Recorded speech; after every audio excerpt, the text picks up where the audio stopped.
Good morning and welcome to Between the Headlines with Bishop John Gandy. We're here every Thursday morning between the hours of 8 and 9 a.m. right here on WEHA 88.7 and 99.9 FM, only on WEHA. As a kid, as a child, I always listened to radio, and particularly talk radio, and I had opportunity to be involved in radio, to get involved really officially in my late 20s.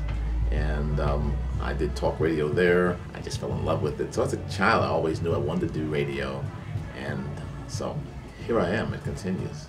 Why do I do a Christian talk radio program and the way that I do it? As you know, I do a Christian talk program that deals with current events, public policy, and all kinds of issues from a Christian perspective.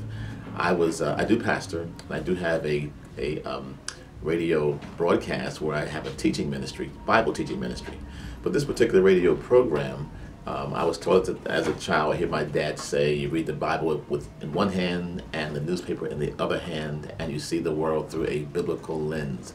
So I try to help people to interpret and view current events, news, and those kinds of issues from a biblical perspective. How do they fit into scripturally, and how do they impact the end times what we're facing, and then how should we as Christians live in these times?